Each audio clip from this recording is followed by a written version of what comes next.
Hello students and welcome back to our YouTube channel. पिछले class में हम लोग अकाउंटिंग प्रिंसिपल्स कंटिन्यू कर रहे थे, जिसके अंदर हम लोग 7 पॉइंट्स पढ़ चुके थे। Last point was accounting period principle. ठीक है, अब बहुत थोड़ा ही बचा हुआ है, स्टार्ट करते हैं। ठीक है, देखना point number 8, the heading is consistency assumption. Consistency का मतलब क्या होता है? कोई काम को रेगुलरली करना या लगातार करना, ठीक है, उसको बोलते हैं कंसिस्टेंट। तो वैसे ही कंसिस्टेंसी का क्या काम है अकाउंटिंग में? हो सकता है कि अकाउंटिंग में एक चीज को करने का बहुत सारा मेथड्स हो, जैसे कि एग्जांपल डेप्रिसिएशन लगाने का बहुत सारा मेथड है, जैसे कि SLM, WDV, ये सब जो डेप्रिसिएशन पढ़े हैं जानते हैं। ठीक है, तो बहुत सारा तरीका है डेप्रिसिएशन लगाने का। तो कंसिस्टेंसी का मतलब क्या है?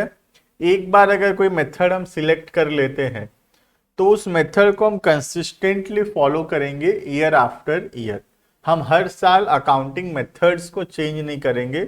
अकाउंटिंग में रेगुलर बेसिस पे अगर चेंजेस होगा, मेथड्स ऑफ अकाउंटिंग में अगर रेगुलर बेसिस में चेंजेस होगा तो उससे क्या होगा? जो रिजल्ट होगा वो कंपेरेबल नहीं होगा। मतलब ये साल का जो फाइनेंशियल स्टेटमेंट्स है, ये साल का जो प्रॉफिट है, हम उसको कंपेयर नहीं कर पाएंगे किसी पिछले ईयर के साथ। इसीलिए जरूरी है कंसिस्टेंसी होना। कंसिस्टेंसी मतलब once the accounting methods have been adapted, once the accounting methods have been selected, वो अकाउंटिंग मेथड्स को हम लोग कंसिस्टेंटली रेगुलरली फॉलो करेंगे ईयर आफ्टर ईयर। और ऐसा करने से क्या होगा? हमारा जो अकाउंटिंग इंफॉर्मेशन होगा वो कंपेरेबल होगा। मतलब ये साल का इंफॉर्मेशन को हम कंपेयर कर पाएंगे किसी पिछले साल के इंफॉर्मेशन के साथ। ठीक है, प्लस ऐसा नहीं है कि हम अकाउंटिंग मेथड्स को चेंज नहीं कर सकते। Accounting methods can be changed. कब कब चेंज कर सकते हैं? जब लॉ परमिट करेगा। जो मैं हाईलाइट किया हूं बेसिकली वही पॉइंट्स है इसमें। ठीक है, तो अकाउंटिंग मेथड्स को चेंज किया जा सकता है कब?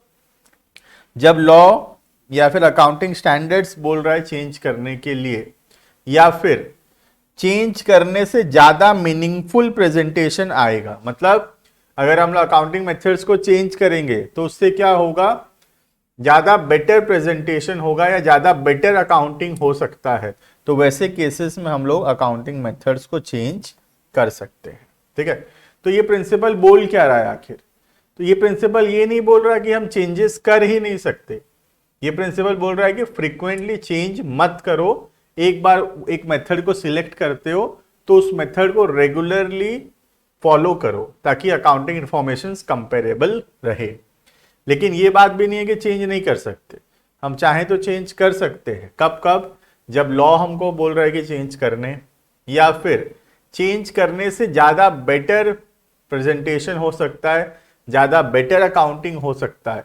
तो वैसे केसेस में हम लोग अकाउंटिंग मेथड्स को चेंज कर सकते हैं। ठीक है, बहुत कॉमन से एग्जांपल है उसमें डेप्रिसिएशन चार्ज करने का तरीका। SLM है और एक है WDV। तुम जो चाहो वो फॉलो कर सकते हो। तो लेकिन कंसिस्टेंसी क्या बोल रहा है? एक बार अगर SLM सिलेक्ट कर लिए तो फिर SLM को कंसिस्टेंटली फॉलो करो। बार बार WDV SLM ऐसे चेंज मत करो। ठीक है, this is all about the principle of consistency. ठीक है, नेक्स्ट कॉन्सेप्ट है प्रूडेंस या फिर कंजर्वेटिज्म, जो बोलता है कि कोई भी फ्यूचर में अगर प्रॉफिट होने वाला है, if there is any kind of anticipated profits, तो उसको रिकॉर्ड मत करो। अभी से प्रॉफिट हो जाने दो, उसके बाद जाकर उसको रिकॉर्ड करना। लेकिन अगर फ्यूचर में कोई भी एंटिसिपेटेड लॉसेस है, फ्यूचर में अगर कोई भी प्रकार का नुकसान होने वाला है, तो उस नुकसान को हम अभी से रिकॉर्ड करके चलेंगे। मतलब क्या हो गया इसका? कि हम लोग डरपोक हैं। हम लोग क्या है? हम लोग डरपोक हैं। हम फ्यूचर को लेके डरते हैं, और डरना कभी कभी सही भी है ना? डरना जरूरी भी है ना? तो ये डर यहाँ पे ठीक है। मतलब कोई भी फ्यूचर में प्रॉफिट होने वाला है तो अभी से उसको रिकॉर्ड मत करो, अभी से उसका खर्चा करने का मत सोचो। प्रॉफिट हो जाने दो पहले, उसके बाद जाकर उसको रिकॉर्ड करना। लेकिन अगर फ्यूचर में कोई लॉस होने का चांसेस लग रहा है, कोई भी ऐसा नुकसान होने का चांसेस लग रहा है फ्यूचर में, तो एक काम करो, उसके लिए आज से तैयार हो जाओ, आज से उसको रिकॉर्ड कर लो। ऐसा करने से क्या होगा, प्रॉफिट अगर फ्यूचर में नहीं भी होता है तो हमको फर्क नहीं पड़ेगा, और प्रॉफिट हुआ तो बहुत अच्छी बात है, हम उसको एंजॉय कर सकते हैं। लेकिन अगर फ्यूचर में लॉसेस नहीं होता है तो बहुत अच्छी बात है, हम तो तैयार थे, सेविंग्स करके रखे थे, लॉस नहीं हुआ, बहुत अच्छी बात है। लेकिन अगर लॉस हो भी जाता है तो हम उसके लिए तैयार हैं, ठीक है, मतलब ज्यादा नुकसान हमको फ्यूचर में नहीं होगा, या उस नुकसान को हम लोग मैनेज कर पाएंगे क्योंकि हम पहले से तैयार थे, ठीक है। तो अकाउंटिंग बोलता है कि प्रूडेंस फॉलो करना जरूरी है। रीड करते हैं, प्रूडेंस और कंजर्वेटिज्म एक ही बात है, निक नेम है उसका कंजर्वेटिज्म, ठीक है।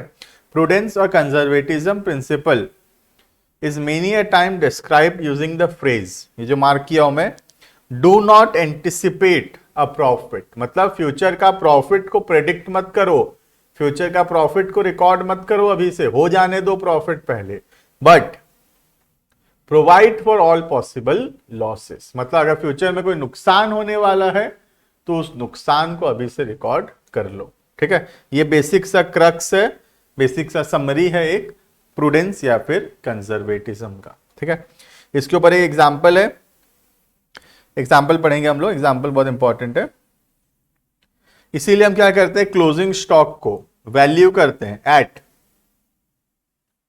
कॉस्ट और net realisable value. Net realisable value मतलब मार्केट में बेचने से कितना में बिकेगा, basically market value, whichever is lower, ठीक है, जो कम होगा, वैल्यू एट लोअर ऑफ, मतलब जितना में खरीदे हैं और जितना में बेचेंगे उसमें से जो लोअर होगा उसमें हम लोग उसको रिकॉर्ड करेंगे। जैसे कि फॉर एग्जांपल हम लोग सामान खरीदे सपोज 10,000 में, ठीक है, लेकिन हमको लग रहा है कि मार्केट में इसका वैल्यू अब बेचते समय सिर्फ 9,000 मिलेगा। खरीदे 10,000 में है लेकिन लग रहा है कि फ्यूचर में बेचेंगे जब सिर्फ 9,000 रुपए मिलेगा, तो दैट सिंपली मीन्स कि हमको फ्यूचर में 1,000 का लॉस होने वाला है, 1,000 का लॉस होने वाला है। खरीदे हो 10,000 में, बेचते समय सिर्फ 9,000 मिलेगा, तो 1,000 का नुकसान हो जाएगा। तो प्रूडेंस क्या बोलता है, ये लॉस को रिकॉर्ड कर लो। तो हम आज से क्या किए, गुड्स का वैल्यू कितना कर दिए, 9,000, ठीक है।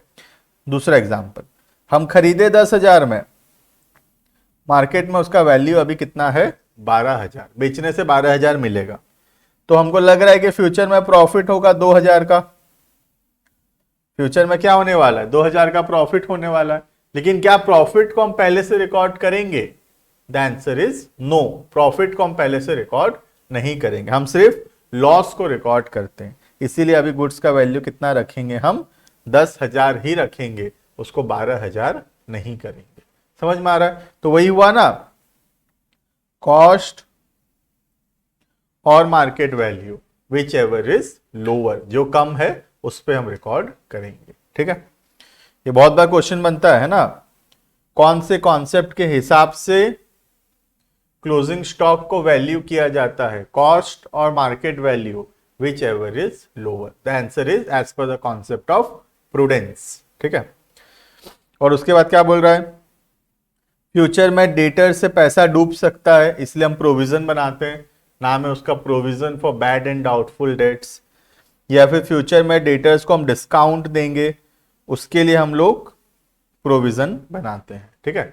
तो फ्यूचर में जब डेटर्स को हम सामान बेचे हैं आज, फ्यूचर में डेटर्स अगर पैसा नहीं दिया या फिर फ्यूचर में डेटर डिस्काउंट मांगा तो हमारा नुकसान हो जाएगा फ्यूचर में बैड डेट्स के वजह से, या फिर डिस्काउंट देंगे हम लोग तो हमारा नुकसान होगा। तो प्रूडेंस बोलता है कि इस नुकसान के लिए भी आज से तुम पैसा अलग कर लो, ठीक है, आज से उसके तैयार हो जाओ, ठीक है। क्लियर है द कॉन्सेप्ट ऑफ प्रूडेंस, ठीक है। Next, the concept of materiality. Materiality का मतलब होता है इंपॉर्टेंस।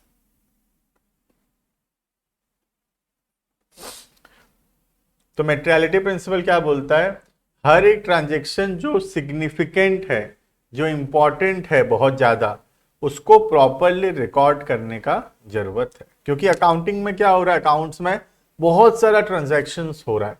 कुछ ट्रांजैक्शंस का अमाउंट बहुत कम है और कुछ कुछ ट्रांजैक्शंस का अमाउंट बहुत ज्यादा है, तो हम लोग सारे ट्रांजैक्शंस को परफेक्टली रिकॉर्ड नहीं कर पा रहे हैं क्योंकि बहुत सारा ट्रांजैक्शंस हो रहा है। तो अकाउंटिंग क्या बोल रहा है, फॉलो करो मेटेरियलिटी, मतलब जो ट्रांजैक्शन का अमाउंट बहुत कम है, बहुत छोटा छोटा अमाउंट है, बहुत इममटेरियल है, बिल्कुल भी हमारे काम का नहीं है, उसको हम लोग प्रॉपरली थोड़ा सा रिकॉर्ड नहीं भी किए तो चल जाएगा। लेकिन जो ट्रांजैक्शंस मटेरियल है, जो बहुत ज़्यादा इंपॉर्टेंट है, जिसका अमाउंट बहुत ज़्यादा है, वो सारे ट्रांजैक्शंस को प्रॉपरली डिस्क्लोज करने का जरूरत है। वहां पर बिल्कुल भी डिस्क्लोजर में गलती नहीं होना चाहिए, क्योंकि कोई भी व्यक्ति जो कंपनी में पैसा इन्वेस्ट करने का सोच रहा है, वो मटेरियल चीजों को, बड़ा बड़ा ट्रांजैक्शंस को देखकर अपना डिसीजन लेता है, छोटा मोटा ट्रांजैक्शंस को देखकर कोई डिसीजन नहीं लेता है। ठीक है, इसलिए अकाउंटिंग के अंदर मेटेरियलिटी फॉलो करने का जरूरत है। जैसे तुम्हारे साथ भी होता है, अब एग्जाम है, तुमको पता है 1 से लेकर 10 चैप्टर है, 10 नंबर चैप्टर से बहुत कम मार्क्स का आएगा और 1 नंबर चैप्टर से बहुत ज्यादा मार्क्स का आएगा। तुम कौन सा चैप्टर पहले पढ़ोगे? चैप्टर 1 हम पहले पढ़ेंगे, चैप्टर 1 अच्छे से करेंगे क्योंकि उसका मार्क्स ज्यादा है, मार्क्स का वेटेज ज्यादा है। वैसे ही यहां पर भी जो बड़ा बड़ा अमाउंट का ट्रांजैक्शन है, वो सबको ज्यादा प्रॉपरली परफेक्टली रिकॉर्ड करने का जरूरत है। लेकिन जिसका अमाउंट इममटेरियल है, जिसका अमाउंट बहुत कम है, उसको रिकॉर्ड करेंगे, रिकॉर्ड नहीं करेंगे बोल के नहीं है, रिकॉर्ड करेंगे, लेकिन परफेक्टली एग्जैक्टली रिकॉर्ड नहीं भी हुआ तो भी चलेगा। ठीक है, अब कितना के ऊपर हम मटेरियल बोलेंगे, ये डिपेंड करता है हम कौन से बिजनेस के लिए बात कर रहे हैं। जैसे मेरे लिए बोलोगे तो मेरे लिए 1000 रुपए भी मटेरियल है, मेरे लिए 1000 रुपए बहुत बड़ा अमाउंट है। लेकिन मुकेश अंबानी के लिए 5 लाख रुपए भी बहुत छोटा सा अमाउंट है ना। तो किसके लिए क्या चीज मटेरियल होगा, वो तो डिपेंड करता है कितना बड़ा बिजनेस है। जैसे मेरे लिए 1000 रुपए मटेरियल है, लेकिन मुकेश अंबानी के लिए 5 लाख क्या 5 करोड़ भी मेरे हिसाब से इममटेरियल होगा। इतना हमारे पास 1000 रुपए का जितना वैल्यू है, उसका 5 करोड़ का वैसा हाल है, इतना पैसा उसके पास है ना। तो मटेरियल, क्या चीज मटेरियल है और क्या चीज मटेरियल नहीं है, वो डिपेंड करता है कि हम कौन से बिजनेस के बारे में बात कर रहे हैं। ठीक है, या फॉर एग्जाम्पल देखना, एग्जाम्पल देखो समझ में आएगा। Amount spend on repair of building, building repair कराए 2.5 लाख रुपए का, is material for one enterprise. 2.5 lakh रुपए एक बहुत बड़ा अमाउंट है एक एंटरप्राइज के लिए जिसका टर्नओवर 10 लाख है, but it is not material for an enterprise having a turnover of 15 crore. सही बात है, जिसका सेल्स 10 लाख रुपए है उसके लिए 2.5 लाख का खर्चा बहुत बड़ा अमाउंट है ना। तो ये मटेरियल है, 2.5 लाख रुपए इस ऑर्गेनाइजेशन के हिसाब से मटेरियल है। लेकिन जिसका 15 करोड़ रुपए का सेल्स है उसके लिए 2.5 लाख का खर्चा उतना बड़ा अमाउंट नहीं है, उसके लिए इममटेरियल भी हो सकता है। बात समझ में आ रहा है?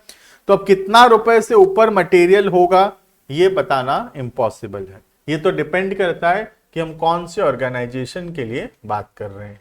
ठीक है, नेक्स्ट आ जाओ, नेक्स्ट कॉन्सेप्ट फुल डिस्क्लोजर। इसमें कुछ नहीं है, देखो फुल डिस्क्लोजर में इतना ही बोलता है कि अकाउंटिंग के अंदर जितना भी इंफॉर्मेशन है उसका कंप्लीट एंड अंडरस्टैंडेबल रिपोर्टिंग होना चाहिए। मतलब सारा इंफॉर्मेशन ठीक से जैसे समझ में आए उस हिसाब से रिपोर्ट होना चाहिए अकाउंट्स में। ऐसा नहीं होना चाहिए कुछ इंफॉर्मेशन छूट गया है अकाउंटिंग करते वक्त। फुल का मतलब होता है कंप्लीट, फुल का मतलब क्या है कंप्लीट, और डिस्क्लोजर का मतलब टू डिस्क्लोज या टू शो या टू रिकॉर्ड, है ना।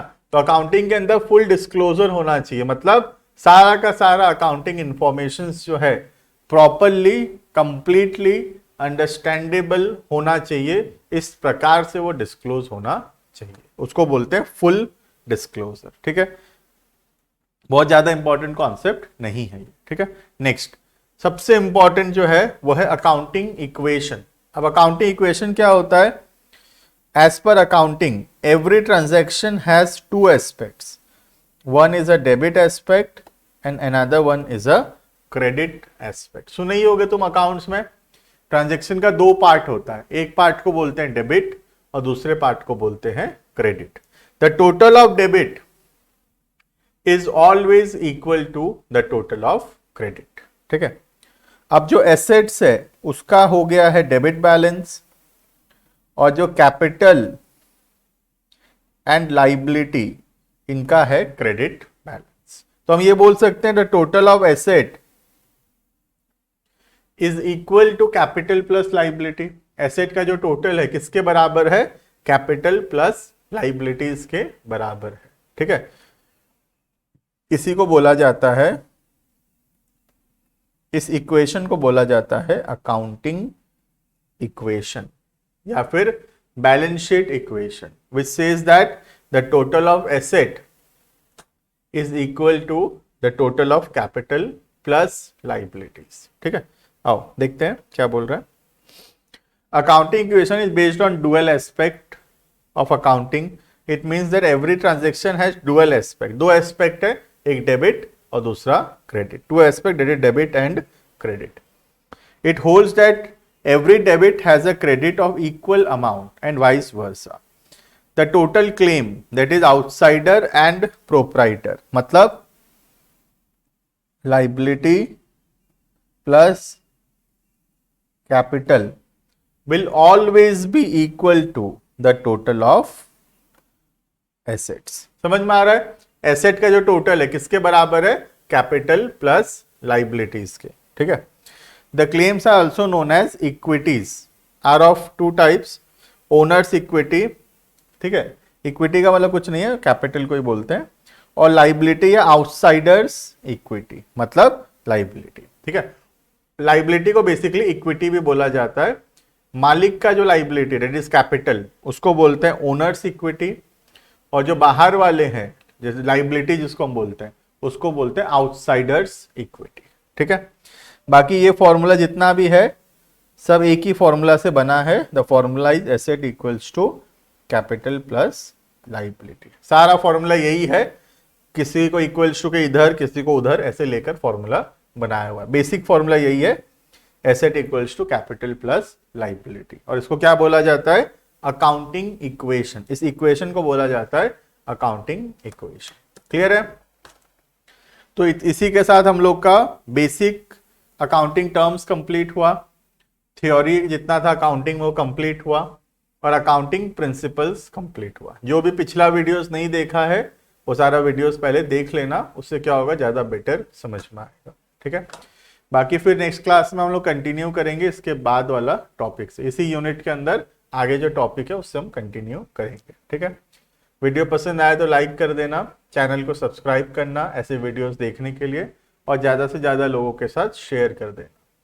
Thank you and